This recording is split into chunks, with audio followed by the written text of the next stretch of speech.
Mae fferm Newton yn hala bont ar wisg ger Aberhonddu yn fferm gymysg sy'n eiddo i'r teulu Rodric. Mae amryw aelodau prosiect BeefQ wedi dod i ymweld â'r fferm i drafod y cynllun sy'n anelu at gynyddu ansawdd bwyta a gwerth cynhyrchu cigeidion o Gymru.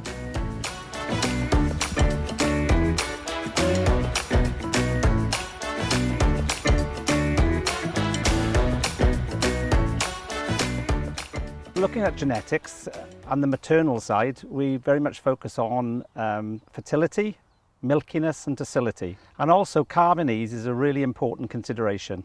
When it comes to bull selection, we focus on the EBVs of the bull and look at the growth rates, the rib fat measurements and the marbling. That's really interesting, Richard, because we know that all of those traits have some impact on eating quality. We know that growth rate is important because younger, faster growing animals will have a better eating quality. We know that marbling has a positive impact on eating quality because it's beneficial for juiciness and flavour.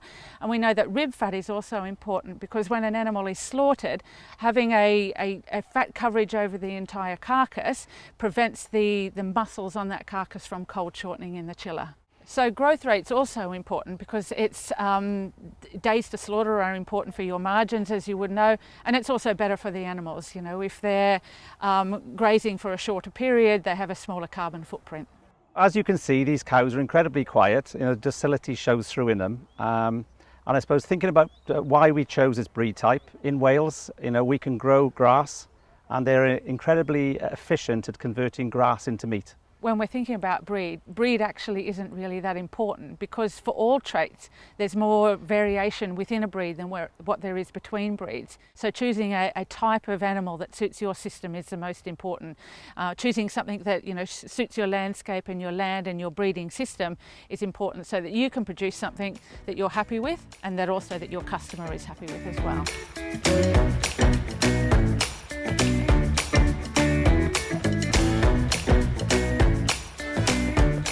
Mae iechyd a maith y buwch yn bwysig yn y lle gyntaf oherwydd mae hyn yn helpu ddi genhedlu, i gario'r llo i lawn dymor ac i bwydo'r llo ar ôl iddi gael ei eni.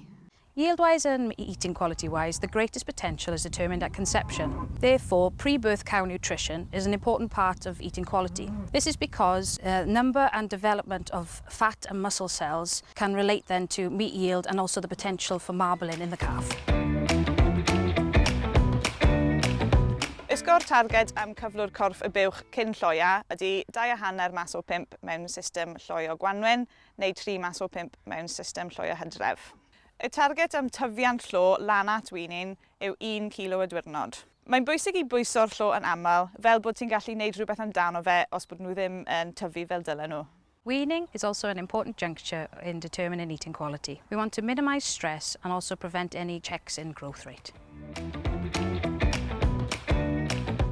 Mae maith a rheolaeth o leni yn ogystal â gofal iechyd da yn hanfodol wrth helpu'r llo gyrraedd ei lawn potensial o ran maint a cynhyrchion. Yna mae'n bwysig i gynnal maith da i sicrhau graddfa twf cyson, pinaw grawn neu borfa i'ch system chi. Ultimately, an animal's health will have an impact on growth rate. Whole herd health is important because it minimises the risk of illness and also leading to checks in growth rate. We want to ensure consistent growth rate and also to maximise potential growth rate of the calf. Everything else being equal, a younger, faster growing calf will have better eating quality.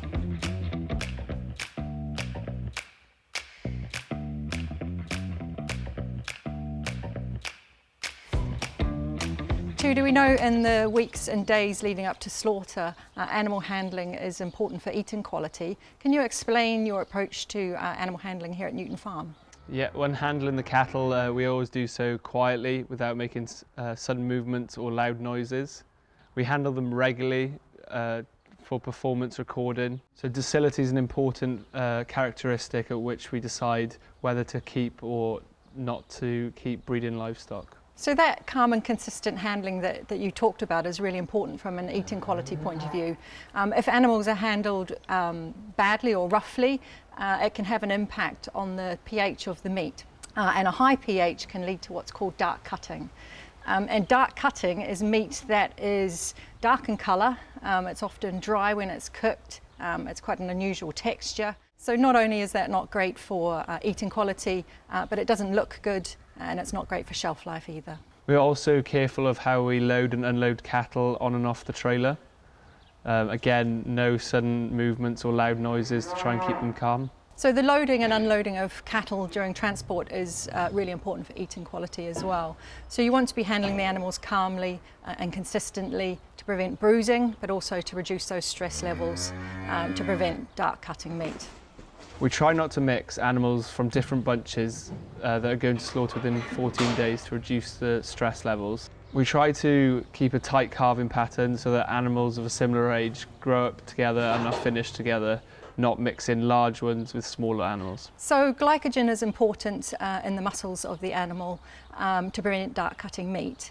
And there's two ways of ensuring that. One is through, as you say, reducing stress levels, because stress will quickly use up the glycogen in the muscles. And the other way is to ensure really good nutrition in the month leading up to slaughter.